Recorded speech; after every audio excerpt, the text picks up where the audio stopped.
अस्सलाम वालेकुम। चैप्टर 3 का last topic equation of motion, third equation of motion.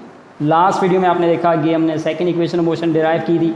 आज हम डेरिवेशन देखेंगे थर्ड इक्वेशन ऑफ मोशन को कैसे डिराइव करते हैं। तो इसकी डेरिवेशन आप प्रैक्टिस अच्छी तरह से इक्वेशन ऑफ मोशन की प्रैक्टिस करना। लास्ट मैंने जो आपको डेरिवेशंस करवाई हैं उन दोनों डेरिवेशंस को प्लस ये जो डेरिवेशन अब बता रहा हूँ, इन तीनों डेरिवेशंस को मिलाकर आपने इनका असाइनमेंट बनाना है और आप इसको फ्राइडे के दिन स्कूल में यहाँ पर सबमिट करवा दीजिएगा। यही तीनों इक्वेशंस को आपने प्रैक्टिस करना है अच्छी तरह से और इनको आपने असाइनमेंट की सूरत में एक बार लिखकर यहाँ स्कूल में जमा कराना है। ठीक है, देखें third equation of motion. Third equation of motion,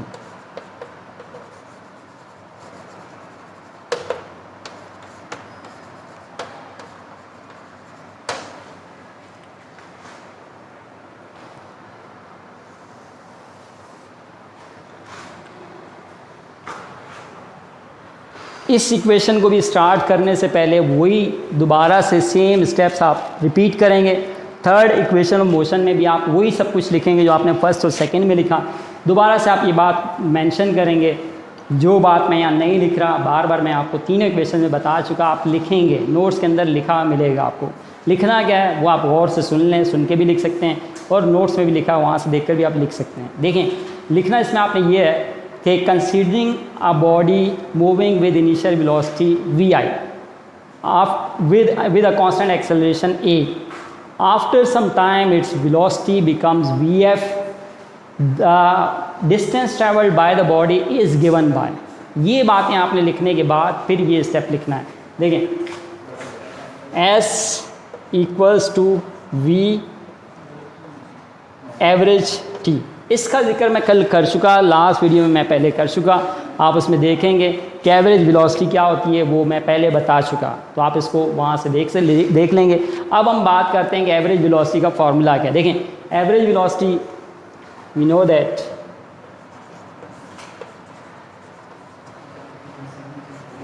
average velocity v average is equal to vi plus vf over 2। ये एवरेज वेलोसिटी का फार्मूला है। इस फार्मूले को आप पुट करेंगे इसी इक्वेशन में, ये putting this in above equation आप इसमें यहाँ पुट करेंगे। एवरेज वेलोसिटी की जगह पर डिस्टेंस आ जाएगा s equals to v average की जगह पर इसका formula vi plus vf over 2, ये वैल्यू आप पुट कर देंगे। देखें vi प्लस vf ओवर 2, ये आपके पास आ गया v एवरेज की वैल्यू। देन आप पुट करेंगे मल्टीप्लाई बाई, इसके साथ आ गया t। अब आपके पास इक्वेशन बन गई। इस तरीके से आप इसको लिख देंगे इक्वेशन नंबर 1। यहाँ तक बात आप समझ गए होंगे। ये वही स्टेप्स हैं जो लास्ट हमने सेकंड इक्वेशन में किए। अब देखें डिस्टेंस इक्वल्स टू ये एवरेज वेलोसिटी की वैल्यू मल्टीप्लाई बाई t। यहाँ तक लिखने के बाद अब आपने दोबारा से फर्स्ट इक्वेशन की तरफ जाना है। अब कैसे फर्स्ट इक्वेशन से आप ये डिराइव करेंगे आगे आप देखें। इसके बाद आप दोबारा से ही मेंशन करेंगे using first equation of motion, using first equation of motion. ये बात लिखने के बाद अब आप क्या करेंगे। देखें फर्स्ट इक्वेशन थी vf equals vi plus at। यहाँ से आपने क्या करना है, t को सेपरेट करना है। इक्वेशन 1 में आपको क्या चाहिए, t की वैल्यू। t की वैल्यू यहाँ से आप सेपरेट कर दें। देखें आप इसको vf इक्वल्स, मैं vi को यहाँ मूव करता हूँ इस तरफ। vi जब यहाँ मूव होगा तो ये माइनस में आ जाएगा, माइनस vi प्लस का था इस तरफ, यहाँ मूव आपने मूव किया राइट हैंड साइड पर, ये आ गया माइनस vi और यहाँ पर रिमेनिंग है at।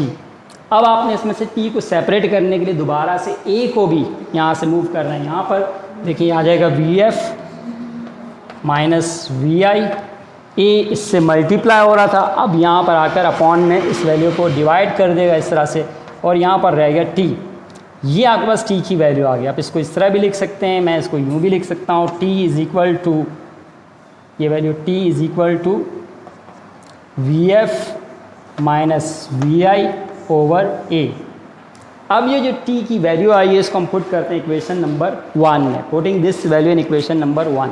फिर से आप आ जाते हैं इक्वेशन 1 की तरफ, putting this value in equation number 1 में पुट कर देते हैं। देखें 1 में कैसे पुट करेंगे, अब आप देखें जरा, इक्वेशन 1 क्या है, s is equal to v i. अच्छा ये है v i plus v f, दोनों वैल्यूज़ प्लस हो रही हैं, a प्लस बी या b प्लस a एक ही बात होती है। मैं इसको अरेंज करके अगर लिखूँ तो वी एफ पहले भी लिख सकता हूँ, वी एफ प्लस वी आई भी लिखा जा सकता है, इसको ऐसे लिख देते हैं v f plus v i over 2। लेकिन आप सोच रहे होंगे कि मैंने वी एफ को पहले क्यों लिखा, तो उसकी रीज़न आपको आगे समझ में आएगी कि मैंने ये क्यों इस तरह से लिखा।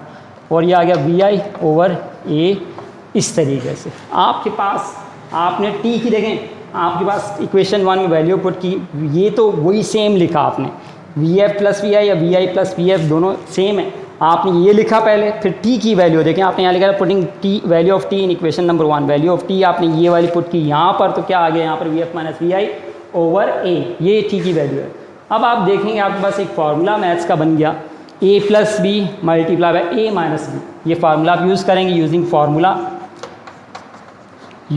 Formula a plus b into a minus b equals a square minus b square. Similarly आप इस पे लगाएंगे तो ये आ जाएगा s equals v f plus v i, v f minus v i, a plus b और ए माइनस बी, तो मतलब ये हो जाएगा v f square minus v i square over 2a।